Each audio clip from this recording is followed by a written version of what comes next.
Hey everybody, Adam Steele from Hotpole Studios here, and today we're going to do something a little different. I'm going to try and review in-ear monitors. I've been sent the Tempos+V by Basn, which has been made with this liquid resin 3D printing technology. Let's have a look.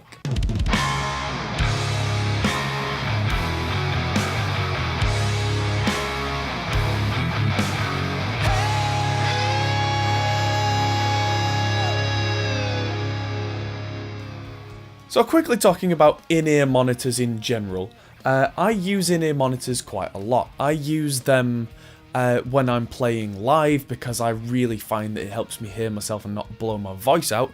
And I also use them quite a lot when I'm playing drums. I use in-ear monitors when I'm recording drums and use ear defenders over the top for a lot of sound isolation, which means that the volume of whatever headphones I was going to be using doesn't need to be killing me, which really makes a difference because then I can keep my composure and drum smoothly. So, I usually use one of the brands you would expect to use, which is Shure. I use their SE535 headphones, and these have served me exceptionally well, but to buy a new pair of these costs you £300 or £400. They're not cheap. This was a serious investment for me and is something that I hope to be continuing to use for a long time. Now, these from Basn look very similar actually to the Shure ones, but these are £49.99 as of time of filming, which is significantly less. Now, Shure do cheaper in-ear monitors, but their cheapest ones that I would say would be worth getting are their SE535s, which are still around the £100 mark, so twice the price of these. Which is why I wanted to do a review on these, even though, would you like to try these? Yes, I would. I'm not being paid to do this or anything, so this is just an analysis of what's out there for somebody who's not got lots and lots of money. These feel a little different to the Shures. They're 3D printed kind of in an ear shape, which is kind of cool, but they can't be printed in the shape that fits everybody's ear, surely. The ear tips they come with, I think they come with different tips. These Shure ones definitely do. And I've not actually tried these yet, so I'm going to get the left ear in and tell you how it feels. Right, so I do have to bend the end of the wire, which is quite stiff, to go around the back of my ears, which is part of what I like about in-ear monitors rather than just headphones that you stick in your ear. And with a bit of fiddling, which is always the case with new in-ear monitors, it's a little bit like a new pair of shoes, you do kind of have to adjust to them, and it does feel like someone stuck their finger in your ear, which is always a strange sensation.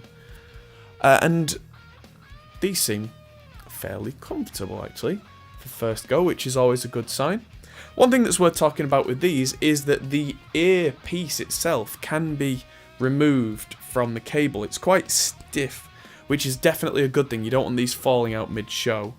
But it's two prongs, which does kind of worry me a little bit because there's no grip method there, and there's no rotational method, which means if something pulls on your cable and twists it, there's a chance that could cause some damage.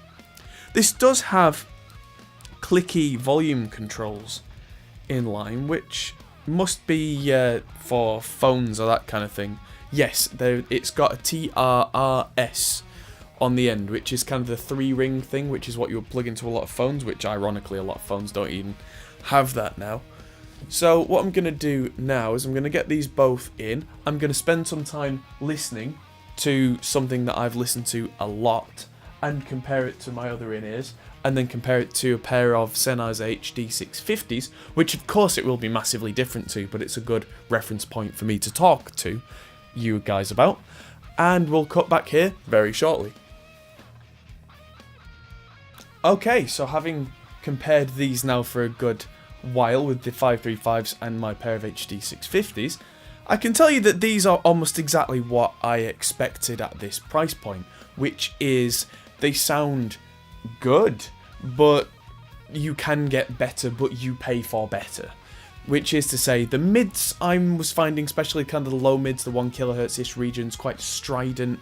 It was really kind of quite forward in my ears, which if I'm using them for monitoring purposes is probably quite a good thing, because then vocals will pop out and help you stay in tune with yourself. I found that the super low end, the sub of the bass wasn't really too strong, but again, that's something that like with the SE Shure 215s you don't get that either, but when you get something like the 535s, that's when you start to get real like 20 to 40 hertz sub bass that can make your eyes water, but you pay a lot more for that kind of thing. Same with the 650s, that they sound even and neutral, so as a comparison, these kind of bark at you a little bit. Not enough to be painful, not enough to sound cheap. I noticed that the high end on these was relatively even. It wasn't too airy on the top, but it was quite well extended, but not overly pronounced like a lot of cheaper headphones do. They make things sound tinny and mean that you can't listen to something for too long without having to take them out and blink. Yeah, so overall, I have to say that these are not bad at all. Would I pick more expensive in-ear monitors?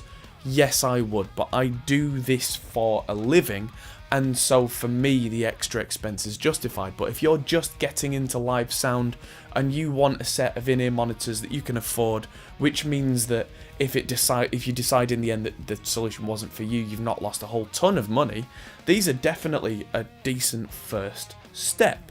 So check them out. I'll put a link in the description below to where you can go and buy them. Like I said, I'm not being paid for this review, but if you do decide to go and buy them from that link, then we get a little bit of something from Amazon, or whatever the link may be.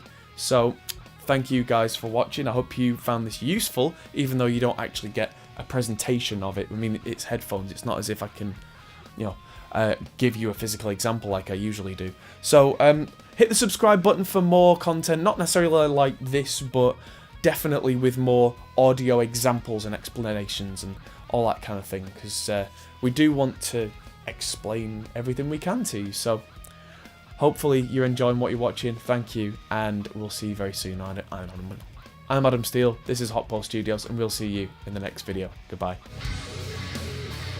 Thanks for watching, guys. If you enjoyed this, feel free to check out our other videos, as you can find here, or check out our Facebook and Twitter, or our Patreon page, which helps us to make more videos like this. Thanks for watching, and we'll see you in the next video.